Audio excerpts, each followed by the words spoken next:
칼빈이 제네바에서 목회를 시작을 하는 것이 1536년 9월에 시작을 했다가 30이 아니고 41년 9월에 참 흥미있는 것 같아요. 9월에 다시 제네바에 목회를 또 합니다. 1538년 4월에 추방을 당해서 스트라스부르크로 갑니다. 갔다가 이제 2차 시작하는 이때에 41년에 옵니다. 이것과 이 둘의 우리가 구분을 좀 했으면 좋겠는데 1536년에 목회했을 당시에 그가 했던 것의 특징은 교리문답 그리고 신앙 고백서를 만듭니다. 그러면 두 번째 목회를 하면서 우리가 좀 구분을 지을 수 있는 것은 이때는 교회법을 만듭니다. 그리고 장로회를 만듭니다.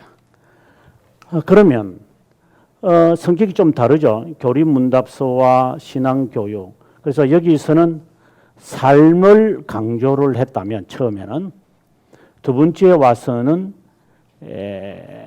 교회에 좀 관심을 갖는. 왜 그런 일이 생겼을까는 스트라스부르크에서 그의 변화된 삶입니다. 그래서 스트라스부르크에서 38년 4월에서 1541년 9월까지 목회하면서 그는 조금 변화가 생겨요. 왜냐하면 그때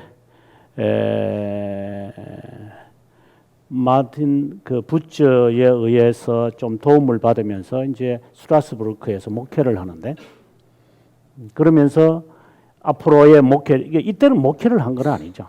이때는 목회한 것은 아니고 그냥 선생, 또 다른 말로 말하면 박사, 박사로서의 삶이었다면 여기에서는 이제 목회의 삶이었기 때문에 좀 성격이 달라요.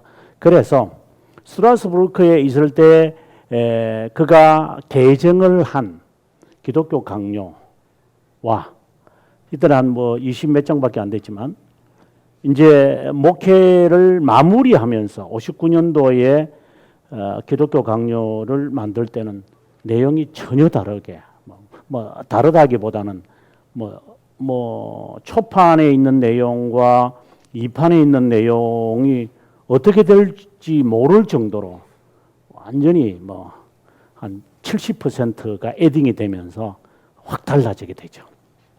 그래서 우리가 칼빈을 연구하게 될 때에 초판에 쓰여져 있는 기독교 강요는 목회에 대해 전에도 말씀드렸지만 교회에 대한 얘기는 거의 없어요.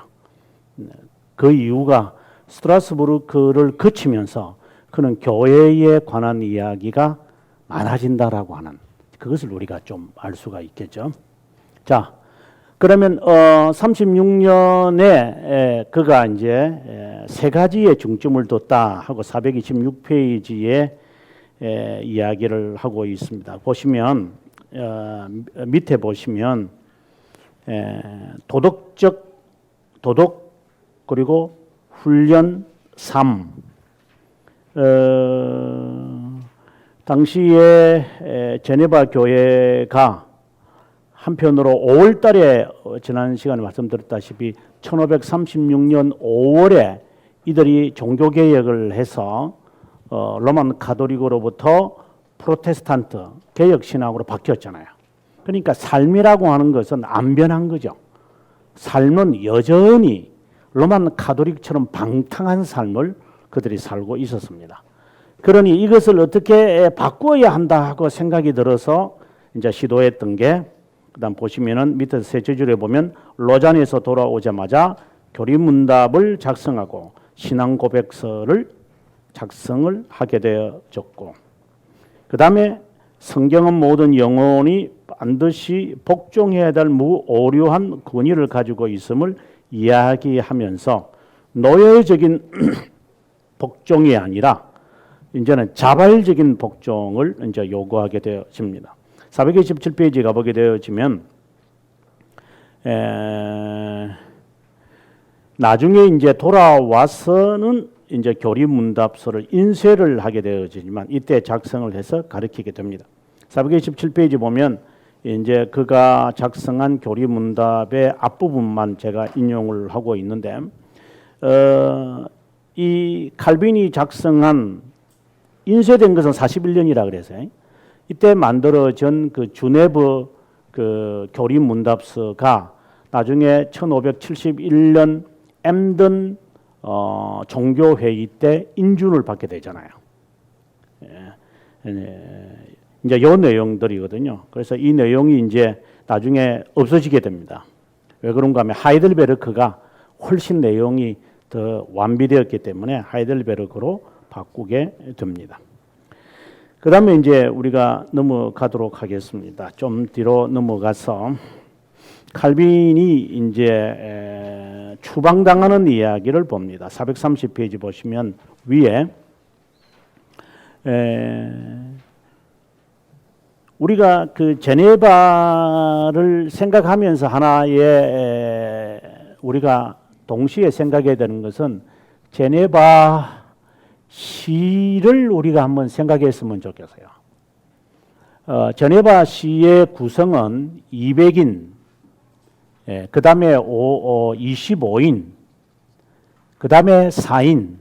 이제 이렇게 이게 다 회의들입니다. 이걸 이제 대회의라 그러고 이걸 의회라, 대의회가 아니고 대의회.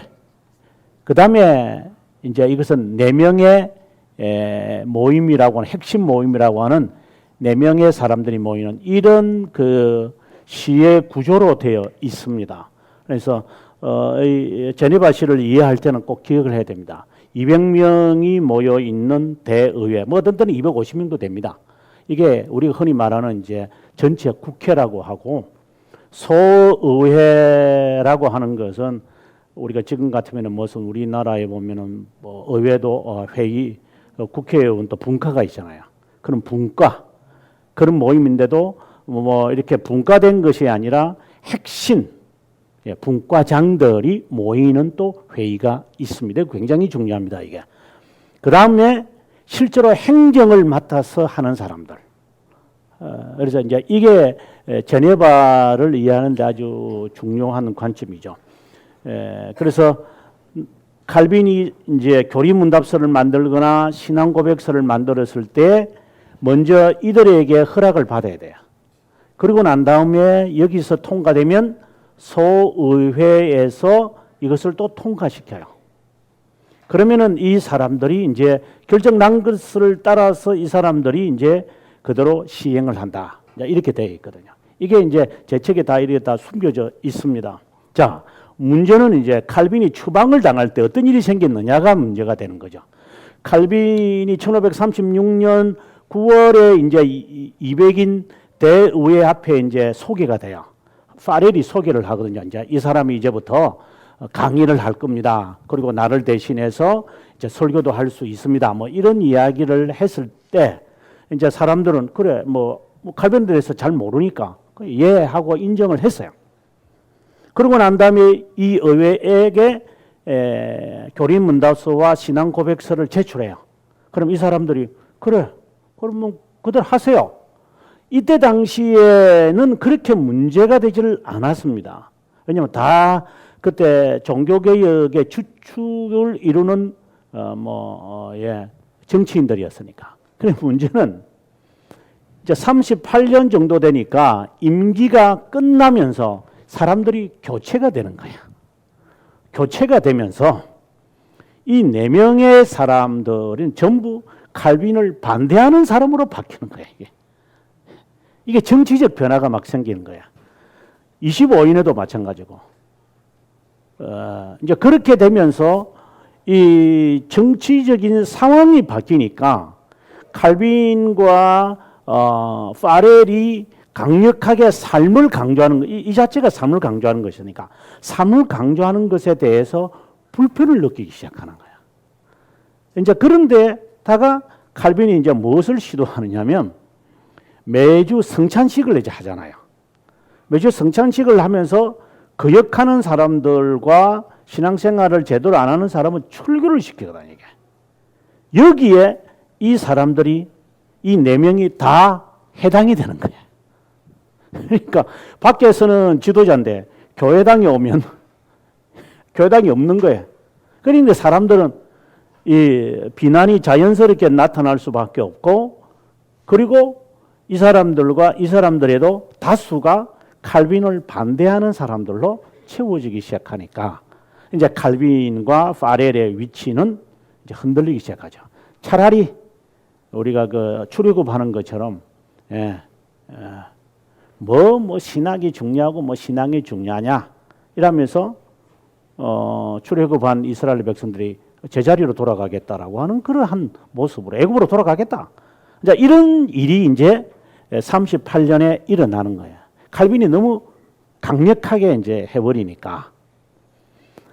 자, 그래서 이때가 문제가 되어진 게 이제 이들의 변화가 생기면서 성찬에 대한 문제가 나타나고, 그래서 출교, 성찬이 나오면 이제 출교가 되니까, 그래서 성찬을 안 주는 거니까, 그리고 더 심하면 예배당에 참석하지 말라고 해버리니까 이게 굉장히 심각한 거거든요. 정치하는 사람들이 교회에서 존경을 받지 못할 때는. 그래서 성찬에 대한 설교를 이제 4월 달에 파렐이 이제 하게 되어지고 그날 저녁에 칼빈이 하게 되어진다 하는 이야기가 지금 나오는 것입니다. 430페이지 그 추방이라는 단어 있기 전에 보면 당시 제네바 시민들은 마시고 흥청거리고 춤추고 놀고 싸우고 노래 뭐 어떤 삶은 너무나도 무질서했다. 뭐 이건 당연하다고 생각이 들지 않아요? 신앙이라고 하는 것은 무슨 지침이 아니라 하나의 수단이었지, 신앙은 나의 삶을 규범하는 것이라고 이 사람들은 생각 안 했으니까. 그래서 로만 카톨릭 때의 신앙이 훨씬 좋죠, 그들에게는. 이 프로테스탄트들은 너무 엄격해버리니까. 그리고 그 다음에 보면은 사치 금지법, 술집 영업 시간을 짧게 해서 밤 9시 되면 집으로 돌아가라. 노름, 신성 모독, 춤, 외설적 노래, 소극. 그 다음에 이거는 이제 요즘 같으면 코미디, 개국 콘서트. 네, 개혁 신앙에서는 개국 콘서트가 안 맞죠. 저 히히닥거리는 거. 가면 무도회, 가면을 덮어쓰고, 네, 이거는 완전 부패. 가면 무도극이 무대회라는 것은 이거는 가장 그 추잡한 그 모임입니다. 요즘도 아마 이런 것들이 있죠. 정치인들 속에서. 그래서 제 얼굴 드러나는 것은 귀찮고, 죄는 짓고 싶고, 그래서 가면 덮어쓰고. 이게 가장 흥행했던 게 베네치아에 가보면 가면들이 있잖아요. 마귀 할멈처럼 생기고 코 이렇게 뾰족하게 나가지고 얼마나 부패했다는 사실. 이 가면이라는 것은 부패를 의미하는 거거든요. 자기 얼굴 왜 가리는지 모르겠어요. 이게 이제 아주 외설적이라고 하는 것을 우리가 알 수가 있죠. 자, 그 다음에 여기에 보면, 그 다음에 추방이라는 내용에서 보면은 제네바 시민은 세 부류로 나누고 있다. 첫째는 교황주의자들, 둘째는 제세례파, 세 번째는 남봉꾼이라고 하는 사람들이 있었다. 그러니까 물질주의의 삶에 익숙한 사람들. 좀 더 내려오면은 자유파, 남봉꾼 이런 사람들. 이 사람들은 본래 싫었어요. 그냥 정치적으로 이렇게 바뀌는 것에 관해서 싫었죠. 그래서 이제 이 리버틴에 관한 연구를 해서 박사학위 받은 분이 지금은 은퇴했습니다만 신창석 교수님이 요 리버틴을 갖고 박사학위를 했어요. 이분이. 또 이 부분이 아니고 또 이 여기는 좀 있으면 세리베투스 이야기하면서 제가 나오겠지만 이들 외에도 칼빈을 싫어했던 여러 부류들이 있었는데 그 중에 이제 디모데파라는 사람들도 있었어요. 디모데의 파대, 하여튼 이름들은 희한한 이름인데 이제 이에 대해서 이제 공부해서 이제 박사학위 받은 분이 이제 안양대학교에 있는 이제 강 교수님, 강경림 교수가 이제 그거 받고 박사학위를 했고, 제네바의 시 교회 정치, 사회 정치 이거 갖고 이제 박사학위 받은 분이 이제 같은 학교에서 가르치시는 이현성 교수님 이제 왜냐면은 지도 교수가 심창석 교수님이 이게 남봉꾼 연구하다 보니까 너 이거 공부해라, 너 이거 공부해라 이래가지고 자기 제자들에게는 그거 연구해가지고 다 박사학위 줘버린 거예요. 다른 거 공부하면 자기가 지도 못할 것 같으니까. 그래서 내가 보면서 심 교수님한테 언젠가 한번 그랬죠. 교수님 어떻게 다 제자들은 다 칼빈 교회 정치와 관련됩니까? 내가 아는 그거밖에 더 있나? 너무나도 솔직하신 분이니까 예, 충분히 인정합니다. 아무튼 이때 칼빈이 추방을 당하고 뭐 칼빈이 뭐 신성 신정 정치를 했다 막 이런 말들은 다 거짓말이거든요. 실제로 공부를 해보면 전혀 그런 게 없어요. 예. 나중에 우리가 지금 쭉 하면서 제가 이야기하겠습니다만은 칼빈은 이 200인 소의회 이는 시노드 전혀 상관이 없는 사람이에요. 이 사람. 지난번에 한번 말씀드렸지만 1559년까지 칼빈은 불법 체류자였기 때문에 언제든지 추방을 당할 수 있는 사람이었어요. 그런데 무슨 거기에 권력을 하고 뭐 이렇게 했느냐라는 것은 뭐 모르는 사람들이니까. 자, 아무튼 제일 밑에 줄에 1538년 2월 선거가 있었다. 행정장관 4명 중 3명이 자유파가 되었다. 자, 그 다음에 넘어가 431페이지에 이제 첫째 줄에 파레리 설교를 이제 합니다. 성찬에 참석할 수 있는 자격. 그러니까 이 사람들이 그냥 막 칼 들고 칼을 빼고 이 야단들이 이제 저 설교자 죽여버리겠다고. 자, 그런 이제 분위기가 형성이 되어졌어요. 근데 칼빈은 그 설교를 가만히 듣고 있죠. 아마 오후에 칼빈이 설교할 시간이니까 내가 어떻게 설교해야 될 것인가를 아마 생각을 깊게 했을 거라고 생각이 들어요. 그러고 난 다음 그날 저녁에 칼빈이 이제 설교를 하게 돼요. 지금 보시면 칼빈이 저녁 예배 시간에 칼빈의 시간이었다. 강단에 서자 벌써 청중들 가운데 칼을 차고 있는 자들이 보였다. 조금도 두려워하지 않고 말씀을 선포했다. 그 설교 내용이 여기에 이제 지난번에 한번 말씀드렸다시피 다비뉴 그 사람의 책에 자세하게 나와 있어요. 그 설교를 제가 읽으면서 보니까 칼빈은 성격이 이 사람은 여성적인 성격인데 진리 앞에서는 좀 간이 부은 것 같아요. 한마디로 전혀 타협이라는 게 없는 게 이 사람. 그냥 이거다 하면 그대로 가는 성격. 어떻게 보면은 참 성격이 참 외지다 하는 생각이 들 정도로. 보시면 무교병이든 유교병이든 떡에 관한 질문에 집착하지 않습니다. 문제는 교회의 판단에 달려있는 그 문제가 아닙니다.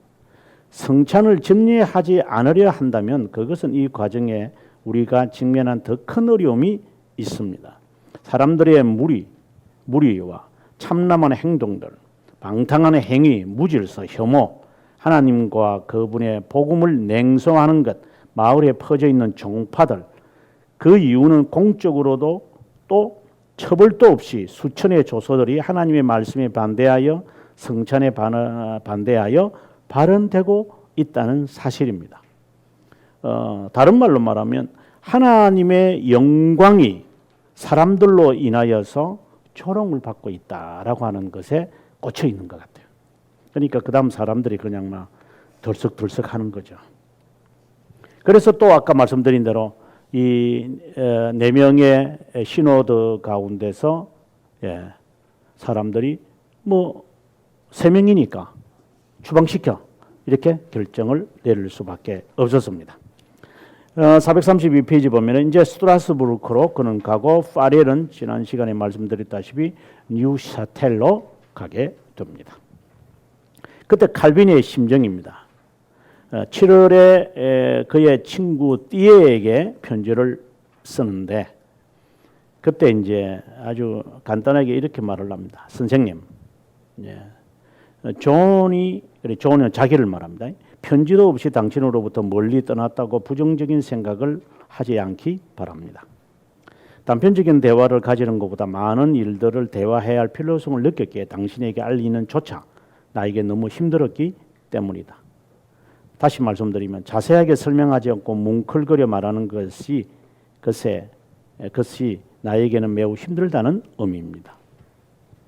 완전한 진술이 전적으로 불가능하지는 않겠지만 당신을 불편하게 할까 봐 염려될 뿐입니다. 내 생각에 많은 사람들에게 잘 알려지지 않은 악의 근원과 기원을 당신에게 분명하게 알려지지 않을 것이 아니라면 혐의에서 무의미로 벗어나는 존에게 어떠한 책임을 돌리지 않고 글을 쓰는 일까지 그만두고 싶습니다. 건덕지게 나를 괴롭히는 이 마을의 두 사람을 만족시키기 위해 여행을 떠났습니다.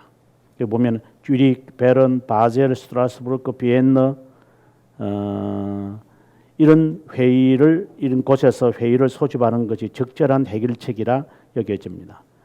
면밀히 살펴 우리에게 내려진 혐의와는 반대로 신실하게 또 책임성 있게 사익을 수행했다는 사실이 공정하게 드러나 사악한 자들을 꼼짝 못하게 하고 싶고 그들을 즐기는 자들을 당혹시키고 싶었습니다. 왜냐하면 회의를 좀 해서 이 제네바에서 우리를 추방시킨 것이 부당하다라는 것을 하고 싶었어요. 칼빈이. 그러나 그렇게 하면 안 된다는 사실을 내가 안다. 그래서 이제 3개월이 지나고 난 다음에 이제 조금 감정을 가라앉히고 이제 띠에에게 편지를 쓰는 거예요. 칼빈이 이제 굉장히 날카로우면서도 굉장히 침착한 사람인 것을 알 수 있죠. 예. 아무튼 이것은 이러한 모본을 우리가 보면 조나단 에드워즈가 그대로 해요.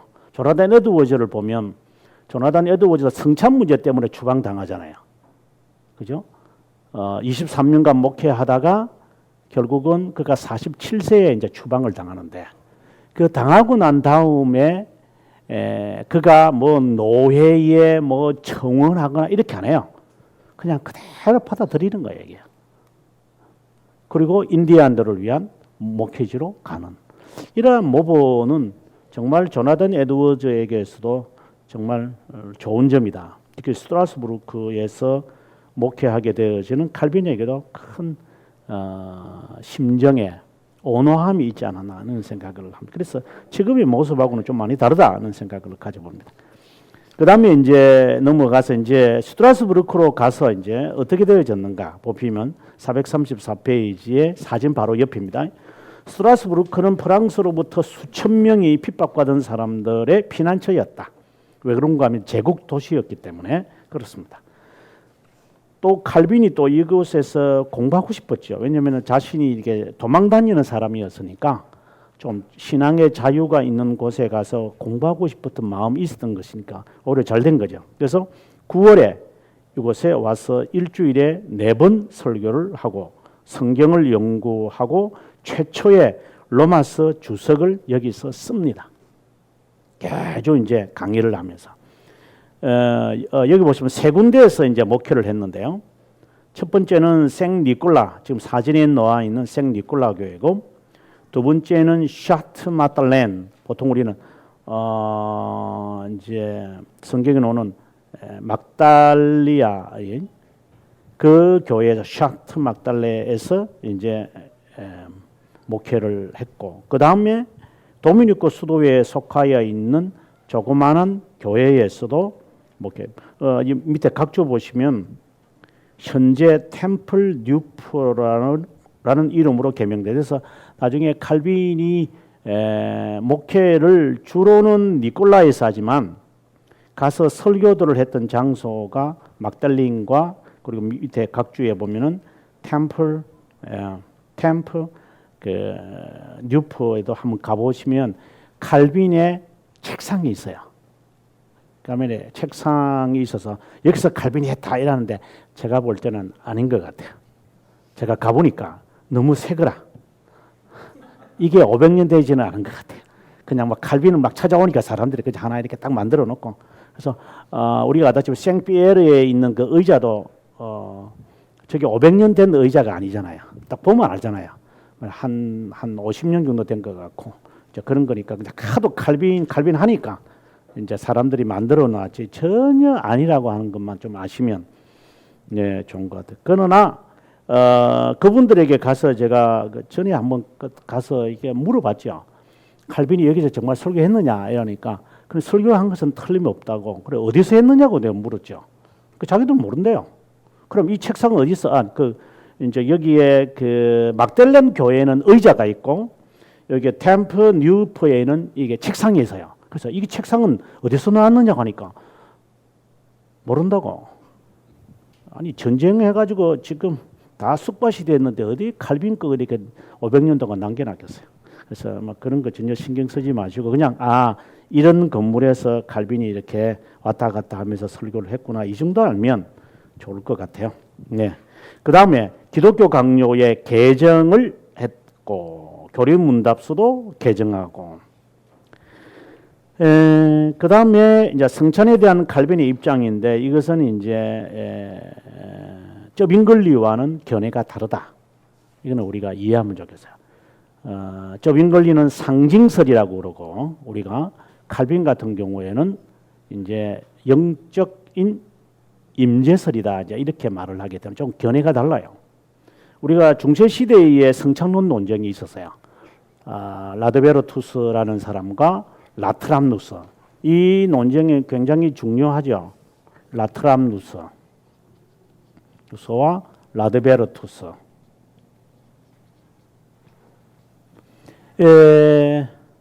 라드베르투스와 라트람누스가 어떻게 보면 이거는 상징설이고 지금 같으면 상징설이고 라드베르투스는 지금의 화채설이거든요. 이게 하나의 근원이에요. 근원이에요. 이때가 8세기 이제 말에 이제 있어졌는데 이 논쟁 우리가 이제 성찬론 논쟁하면 이것까지 올라가야 돼요. 그래서 쩌빙걸리의 견해는 실제로는 라트람누스 거죠. 그 전에 이렇게 올라가요. 그게 상징설, 기념설. 요거 라드베르투스는 이제 지금의 화채설이 귀착이 되는 이제 12세기 오면은 이제 이게 화채설로 등장하지만 이때는 화채설이 아니었죠. 근데 이 사람들이 다 쓴 책이 제목이 같아요. 이게 주님의 몸과 피. 여기도 주님의 몸과 피. 그러니까 서서 이 두 사람들이 자기 친구예요. 그 수도사인데 자기끼리 싸우는 거야. 아니다. 자, 이런 그래서 성찬론 논쟁에서는 이게 중세 시대까지 올라가야지 이제 답이 나오게 되거든요. 자, 아무튼 칼빈의 성찬론은 영적 임재다. 이것은 자세한 것은 밑에 제가 해놨죠. 기독교 강요 4권 17장 그 성찬론에 가면 칼빈이 4권에서 제일 길게 50판까지 다루는 내용이 바로 이게 성찬론입니다. 칼빈이 얼마나 성찬론에 관심이 있다는 것을 알 수 있죠. 그래서 성찬에 대한 이 깊은 이 통찰력은 꼭 그 17장을 통해서 답을 찾게 됩니다. 그 다음에 우리가 스트라스부르크에서 일어난 사건 가운데서 우리가 주의 깊게 봐야 할 몇 가지가 있는데 하나는 이제 개정들이 있었죠. 아까 로마서 주석도 썼다했습니다만은 기독교 강요 개정판, 교리문답서의 개정판. 그 다음에 두 번째 그의 생애에서도 우리가 기억해야 되는 게 사톨레토의 서신에 대한 답변입니다. 이게 중요한 거죠. 그 다음에 이제 세 번째가 39년에 결혼하는 이들레토와의 결혼. 이게 이제 세 가지가 우리가 3년 동안 있으면서 칼빈을 볼 수 있는 가장 중요한 사건인 것 같아요. 사돌레토의 이 서신은 제네바 시를 되돌리려고 하는 사톨레토 추기경의 질문서에 대해서 제네바에 있는 사람들이 답을 하지 못하게 되어졌습니다. 아무도 답을 못하니까. 그래서 사람들은 생각에 그러면 우리 그러면은 로마 카톨릭으로 돌아가. 이제 분위기가 이제 그렇게 돼버린 거죠. 이제 여기에 또 의회들이 칼빈 가고 난 다음에 아직 바뀌지는 않았어요.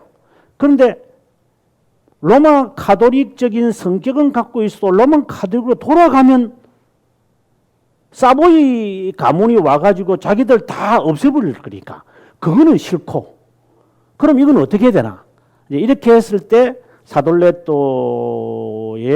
질문에 대해서 답을 할 사람은 아까 말이죠. 파렐도 추방시켜 버리고 그다음에 칼빈도 추방시켰으니 이게 이제 어려움을 일죠. 그래서 하는 수 없이 이제 칼빈에게 도움을 청하자 하고 이 사람들이 회의를 하는 거야.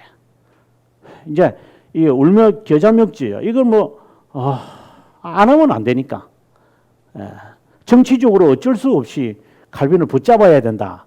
근데 칼빈이 편지를 대한 답을 안 하죠. 좀 칼빈이 아주 싫어해요. 칼빈이 그것에 대한 답에 대해서. 자, 볼까요? 436페이지 보시면 사돌레토는 제네바 시민들을 위해 자신의 오래된 애정을 표현함으로 시작한다. 그런데 불운 가운데 빠져 있는 현 상황에 대해 안타깝게 여긴다고 했다. 여기서 불운이라는 것은 이제 한번 바른 삶과 도덕적인 삶에 대해서 칼빈을 통하여 이 사람들이 맛을 봤잖아요. 이제 쉽게 말해 개혁 신앙에 대해서 맛을 본 거야, 이제 이 사람. 그런데 정치에 의해서 어떤 칼빈을 내쫓고 나니 그 다음에 설교하는 사람들이나 그리고 교회 지도자들을 보니 이게 안 되는 거야, 이제 이게. 부글부글 끓는 이제 이런 상황이 되죠. 그러니까 이러한 차라리 맛을 안 봤으면 좋은데 이 사람들이 맛을 본 거예요, 이제 이게요. 개혁신앙. 이제 여기에서 막 혼란이 이제 있게 되어진다. 이제 그 이야기를 지금 시작을 합니다. 그 다음 계속해서 넷째 줄에 보면 프로테스탄트주의는 진리와는 아무 상관이 없는 사상이다. 성령, 구원, 이신칭의 교리의 유일한 저자이신 그리스도에 대해 높이 찬양하지만 프로테스탄트 신자가 되기를 추호도 원치 않는다. 그래서 성령, 구원, 이신칭의 다 인정한다. 하지만 프로테스탄트는 아니다. 이제 이런 이야기를 하게 되어집니다. 그 다음에 좀 더 밑에 가겠습니다. 가서 칼빈은 스트라스부르크에서 온 1년 이상 지낼 때 39년 8월에 이르러 답장을 씁니다. 편지를 보내고 난 다음에 수개월이 이제 지났습니다. 그리고 난 다음에 칼빈이 이제 답을 이제 겨우 해주긴 또 해줍니다. 근데 답을 쓰는데 6일밖에 걸리지 않았다. 아니, 이 친구들은 수개월 동안 고민해도 답을 못 쓰는데 칼빈은 그냥 그 자리에서 그냥 싹 써서 답을 해버리죠. 근데 사돌레토가 놀래버리죠. 왜냐면 칼빈이라고 하는 사람에 대해서 놀라움을 금치 못해요. 칼빈도 역시 마찬가지예요. 437페이지 보시면 칼빈도 샤돌레토의 학문과 웅변을 먼저 칭송한다. 그러니까 이제 하나하나 대답을 하는데 인용되어 있습니다. 당신이 이신칭의를 언급하셨는데 우리 사이에 아주 중요한 주제입니다. 해결하기 곤란한 문제가 아닐까요? 이신칭의에 대한 지식을 어디에 갖다 버렸는지, 그리스도의 영광을 어디에서 잃어버렸는지, 종교를 어디에서 폐지했는지, 교회를 어디에서 전멸시켰는지, 구원의 소망을 어디에 두었는지 당신은 알지 못합니다.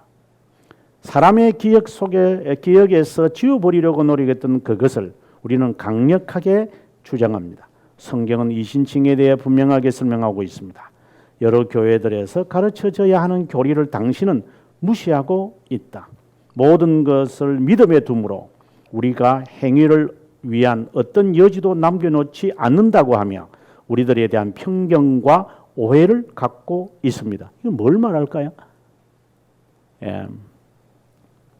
지금 우리가 이신칭의를 이야기한다니까 너희들이 행위는 인정하지 않고 믿음만 강조하지 않느냐 이렇게 이야기를 이제 사도레토가 하는 거예요. 뭐 지금도 개혁 교회에 대하여 많은 오해를 하는 사람 그렇게 하죠. 그래서 우리가 이 개념을 대해서 칼빈이 당신은 지금 뭐 진리를 알고 지금 하는 말이냐? 이제 이렇게 이야기를 할 수밖에 없는 거죠. 그게 우리가 기독교 강론을 보면서 보면 이게 정말 답답한 것이죠. 제가 항상 이야기하지만 여기서 이신칭이라고 하는 이 말은 행위가 행위 없이라고 하는 이 말이 즉 칭의의 문제에 있어서 행위가 없다라고 하는 것이지 믿음만이라고 하는 요 문자적인 의미가 아니죠.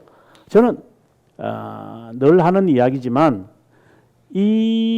이것에 대한 개념을 칭의를 얻는 데 있어서 행위가 요구되지 않고 수용을 하는 믿음이 요구된다라고 하는 해석이 아니라 행위가 필요 없어 믿음만 있으면 돼 이런 식으로 이야기되어진다면 그야말로 사도레토가 질문한 것과 똑같은 이야기죠. 그래서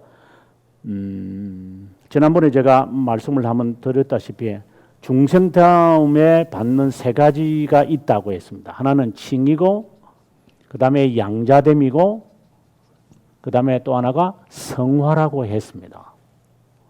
중생이 된 사람들이 갖게 되어지는 세 가지 혜택. 칭의. 이것은 죄들의 용서라고 하는 개념을 늘 갖고 있어야 됩니다. 이 개념 안 가지고 있으면 이 칭의라고 하는 이 개념을 파악할 수가 없죠. 양자됨이라고 하는 것은 지난 시간에 우리가 오늘도 보겠습니다만은 기도입니다. 성화라고 하는 것은 삶입니다. 이게 다 하나입니다. 이게 세 개가 아니죠. 이게 하나하나가 세 개가 아닙니다. 근데 하나인 것입니다. 다른 측면을 가지고 있는 부분밖에 안 됩니다. 죄들의 용서가 되어졌다면 칭의를 통하여 또 좀 더 구체적으로 말하면 죄들의 용서가 우리 행위로 말미암지 않는데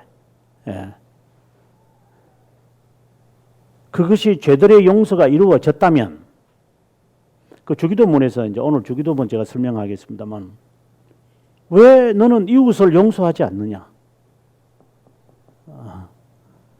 이게 칭의라고 하는 이 개념을 그 사람이 이 죄들의 용서라고 하는 이 개념을 아직 이해가 안 됐다면 그 사람은 아직 이신칭의에 대한 개념이 지금 정립이 안 된 거예요, 실제로. 그 다음에 또 칼빈이 이런 말을 했던 거 기억나십니까? 지난 달에, 지난 학기에 회개를 이해해야 뭘 이해해야 한다 그래서요? 칭의를 이해해야. 제가 기독교 강의를 읽으면서 정말 칼빈이 정말 중요한 진리를 지금 이렇게 깔아놨구나. 죄들의 용서를 이해해야 이신칭의를 이해하고 회개를 이해해야 칭의를 이해하는구나. 굉장한 것을 우리들에게 말해주는 거구나. 칭의에 대한 죄들의 용서에 대한 개념이 파악이 되어져야 그 다음에 삶과 기도 생활이 자연스럽게 나오는 거예요. 그래서 이 문제가 그렇게 중요한 거죠. 그런데 그것을 우리가 지금 해석을 하게 될 때에 사도레토가 지금 이야기한 것처럼 너희들은 행위가 없고 믿음만 있으면 된다고 하지 않느냐? 이러니까 칼빈이 당신이 이신칭의에 대해서 알고 있느냐고 이제 질문을 던진 거죠. 여기서 말하는 행위라고 하는 것은 성화를 말하는 것이 아니라 죄들의 용서를 받는 근거가 무엇이냐 이 말이에요. 그게 우리의 행위로 말미암아 받는 게 아니라 하나님의 자비하심이고 하나님께서 우리에게 주신 것이라고 하는 사실을 이 죄들의 용서에 대해서 알고 있다면 그 사실을 내가 믿음으로 내가 수용을 하는 것이지 라고 하는 이 개념을 파악하지 못하다라고 하는 것을 칼빈이 사도레토를 지적하는 거예요.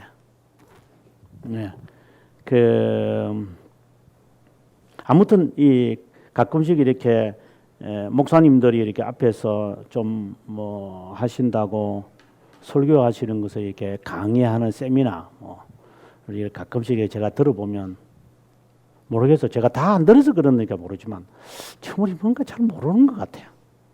근데 모르는데 막 침튀기면서 그냥 강조하는 거 보니까 상당히 재밌다. 이번에 우리 교단의 103회 총회에서 올라온 여러 헌의들이 있어요. 그 헌의들 가운데서 김용희 선교사 요즘 아마 열정적으로 설교하잖아요. 그냥 막 이 사람이 신학에 대해서 점검해 달라고 지금 이번에 올라와서요. 저는 잘 올라왔다고 생각이 들어요. 그 열정적인 그 설교에 사람들이 매료가 되거든요. 막 그냥 막 뜨겁잖아요. 그러나 한번 점검해 봐야 된다. 이거는 이제 총회에서 얼마나 다룰는지 있지만 총회를 이렇게 잘 믿을 수가 없으니까 요즘 흔히는 잘하는데 이 총회를 잘 못 믿으니까 그렇지만 아무튼 그 문제를 지적할 수 있었다는 것은 저는 괜찮다고 보는 거죠. 아무튼 이신칭에 대해서 당신은 잘 모르고 있다라고 하는 이야기를 지금 하고 있는 것입니다. 그 다음에 이제 넘어가서 438페이지에 가서 또 성찬론에 관한 이야기를 이제 계속하는데 여기서 우리가 기억해야 될 것은 438페이지 중간에 보시면 칼빈이 1543년 2월 16일 날 멜랑흐톤에 보내는 편지를 보냅니다만은 칼빈이 멜랑흐톤을 만나요. 이게 또 정말 멋있는 만나가. 제일 위에 보시면 438페이지 위에 보면 39년 2월에 개최된 프랑크푸르트 의회에 이어 칼빈은 하게나우, 보름스, 레겐스부르크 등지의 의회에도 참석했는데 이런 모임을 통해서 그가 만난 사람이 바로 멜랑흐톤입니다. 아마 앞에 제가 쓰는 거 같네요. 멜랑흐톤을 만나게 됩니다. 그래서 굉장히 친해져요. 이 두 사람이. 그래서 나중에 주석 썼을 때도 그거를 이제 인용을 하고 그래서 멜랑흐톤도 칼빈하고 성격이 맡은 것을 우리가 알게 되어지죠. 그 다음에 439페이지 밑에 가면은 멜랑흐톤과의 관계를 통해서 이루어지는 이야기를 쭉 성찬론에서 칼빈과 유사하다 그 이야기를 제가 하는 겁니다. 그 다음 페이지 넘어가서 440페이지의 성찬론 이야기. 오늘 앞서 말씀드린 대로 기독교 강요 4권 17장을 읽으셔야 이것이 해결이 될 것입니다. 그 다음에 넘어가서 이제 442페이지의 결혼입니다. 40년 8월 초 칼빈은 이들레트 더 뷰루라고 하는 사람과 결혼합니다. 그리고 9년 후에 아내는 세상을 떠납니다. 그때 여인을 만났을 때 칼빈이 그때 나이가 이게 보시면은 31살이잖아요. 그죠? 31살에 그 결혼에 대해서 생각을 할 때 이렇게 이야기를 합니다. 내가 어떤 아내를 기다렸다는 것을 잘 아실 겁니다. 그래, 결혼하는 마음은 있었던 것 같아요. 저는 외적으로 화려하거나 미치도록 연애할 수 있는 종류의 사람이 아니다. 그거는 충분히 이해하는 것 같아요. 내가 매력을 느끼게 하는 여인의 아름다움은 정숙하고 소박하고 건면하고 건강과 번영을 위해 헌신하려는 마음이다. 당신의 생각에 이것이 옳다면 조언해 주길 바란다. 그렇지 않다면 이 마음을 그대로 가지고 있겠습니다. 그 말이 뭔 말이냐면 내가 지금 말하는 이들레트와 그러도록 결혼하겠습니다. 이제 이런 말을 그 여인을 만났다는 거야. 그러고 난 다음에 이제 칼빈이 아내를 이제 떠나보내게 나중에 이제 되어지죠. 그때 참 칼빈이 많이 힘들었을 거야. 그래서 443페이지에 보게 되어지면은 칼빈의 아내가 세상을 떠나고 난 다음에 이제 선 내용의 전문을 제가 쭉 다 썼습니다. 나중에 읽어보시면 아마 좀 눈물이 좀 나지 않을까 하는 생각을 가져봅니다.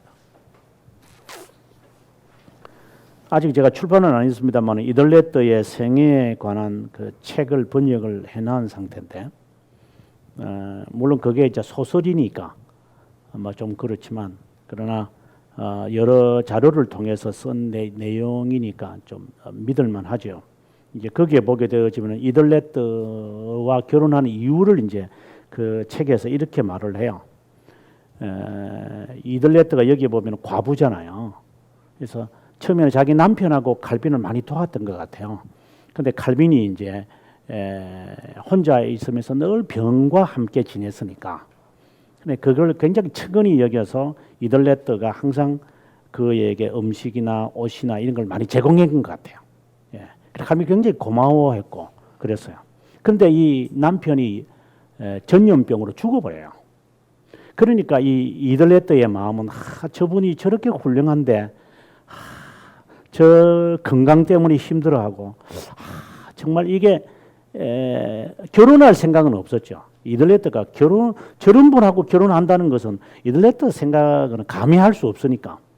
이제 그런데 이제 중간에 붓저라고 하는 사람이 이제 중간 다리를 이제 낳아가지고 결국은 결혼하게 돼요. 그래서 이들레트와 결혼하게 되어지는 가장 큰 이유는 이들레트는 존경을 하면서도 그를 건강을 책임져야 된다. 이게 그에게는 다 박혀 있었던 것 같아요.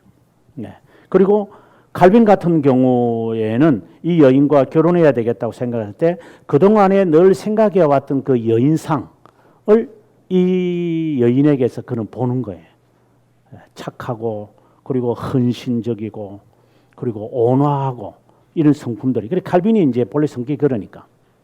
보통 우리는 그렇잖아요. 내가 원하면은 한 사람은 좀 행동적인 사람 원하는데 칼빈은 전혀 그렇지 않는 것 같아요. 어쨌든 그래서 두 사람이 필요도 이렇게 맞았던 것 같고, 그래서 그 다음에 이들레트가 결혼하고 난 다음에 굉장히 고생을 많이 해요. 네.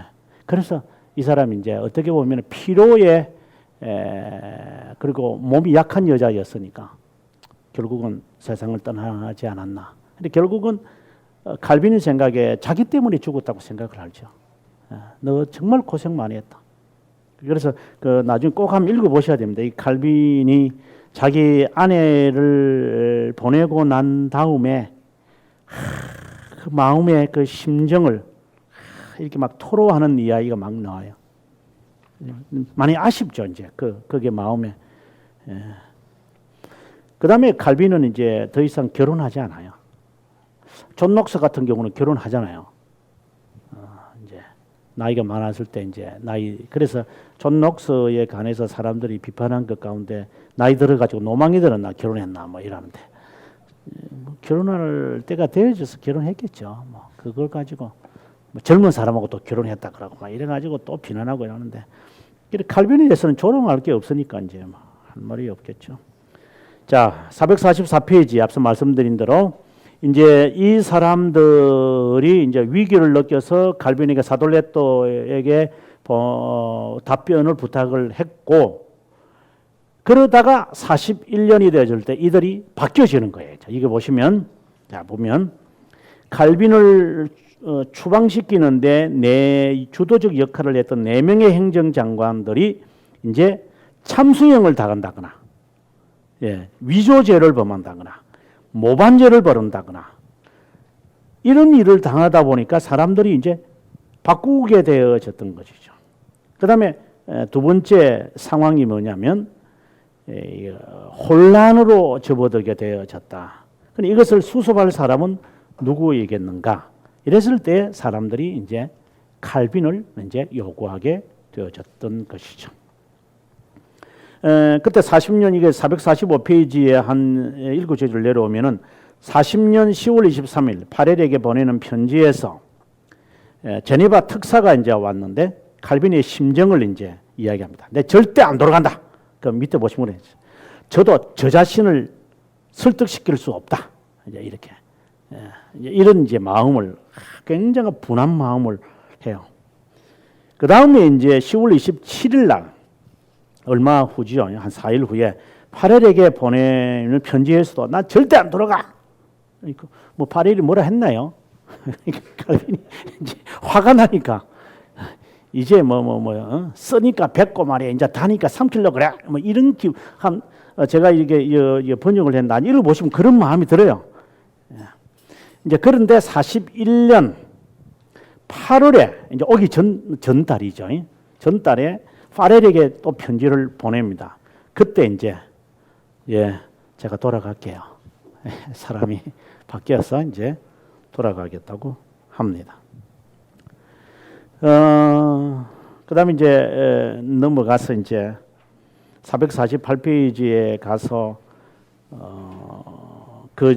이 사람들이 이제 지도자들이 왔겠죠. 지도자들이 와서 초청장을 이제 하게 되어질 때 그 안에 뭐라고 되어 있는지 한번 봅시다. 448페이지 밑에 우리 소의회, 여기 25인 의회를 말하거든요. 대의회 200명, 이걸 말하거든요. 그리고 총의회와 더불어 당신께서 기쁜 마음으로 우리에게 오기를 간절히 기도합니다. 오셔서 이전의 직책과 사역을 맡아주시기 바랍니다. 소망하는 것은 하나님의 도우심으로 이런 과정이 미래의 거룩한 복음을 위해 큰 진보가 있을 것이라는 겁니다. 우리 백성들은 정말 당신을 고대하고 기다립니다. 우리는 당신이 만족하시도록 최선을 다하겠다. 이 뭐 더 이상 없어요, 그냥. 그래서 칼빈이 그 편지 받고 그럼 제가 돌아가겠다. 이렇게 해서 이제 돌아가게 되어집니다. 449페이지 중간에 보시면 41년 8월에 친구 파렐에게 보내는 편지와 함께 57년 이제 나중에 시편 주석 머리말에 칼빈이 당시의 이 마음이 잘 드러납니다. 정말 제가 돌아가기 싫다. 하지만 당신이 나에게 파렐에게 한 말이야. 당신이 나를 강권해서 제네바에서 목회하라고 한 것처럼 다시 그 기분으로 간다. 마치 내가 지옥으로 들어가는 그 기분으로 내가 들어간다. 이렇게 해서 이제 돌아가게 되어집니다. 그 다음에 중간에 보시면 9월 4일 피에르 교회 맞은편에 있는 라 샨틀리 교회에 머물렀다. 지금 이제 칼빈의 그 상피에르 교회당에서 이제 골목길로 쭉 나오다가 오른편에 여기 칼빈 집입니다 하고 이 뭐 이렇게 뭔가도 하나 얼굴도 그려놓고 있는 집이 있어요. 지금은 이제 호텔이지만 바로 그 집에 자기 사택이 되는 거예요. 그래 처음에 그 했던 사택은 없어요. 어디 있는지 우리 아무도 몰라요. 근데 이제 거기에 이제 지금 있는 집은 뭐 아니죠. 다 없어졌고 새롭게 이제 지어진 것인데 아무튼 거기에서 그가 이제 지냈다. 그다음 보시면은 샤노안 거리에 있는 슈드 브레인빌이라는 귀족집으로 거주지를 정했다. 이제 그 집에 거하다가 좀 더 옮겨요. 이제 조금 더 먼 거리로. 그래서 언덕이니까 가보시면 알지만 샹피에르가 언덕이거든요. 언덕을 조금 더 내려와서 이제 있는 그 집인데 이 집은 아무도 몰라요. 어디 있는지. 아무튼 거기에서 그는 그 세상을 떠날 때까지 거하는데 뭐 전쟁으로 다 없어진 것 같아요. 그다음 2차에 관한 이야기는 다음 시간에 하겠습니다만 그 월급을 한번 보시면 재밌습니다. 500 프롤렌스. 그다음에 칼빈이 연봉이 250 프로린, 12섬의 밀, 1000리터의 포도주. 그러니까 1년에 365일이면 하루에 한 3리터 정도는 마신 것 같아요. 상당히 많이 마신 것 같아요. 꿀떡꿀떡 마신 것 같아요. 놀라운 것은 3년 전에 추방할 때 욥기를 강의했었는데 돌아온 후에 추방당하기 직전 바로 그 다음 관한 내용을 갖고 바로 설교해 버린다는 거예요. 이게 참 또 대단한 이분의 성격이 참 꽁하다는 거 생각해요. 저는 그거 보면서 진짜 좀 새롭게 하지 그냥. 그걸 그 다음 저번 주까지 3년 전에 했던 거 그 다음 장 합시다. 그걸 기억하는 사람 아무도 없을 건데 그걸 또 하느냐 싶은 생각이 들면 좀 마음이 좀 열어가지고 그냥 욥기 다음부터 1장부터 할게요. 이러면 될 텐데 아주 성격이 좀 꼬챙이다 하는 생각을 개인적으로 가져봅니다. 자, 우리 다음 시간에 2차 제네바 회의에 대한 이야기를 하기로 하고 좀 쉬겠습니다.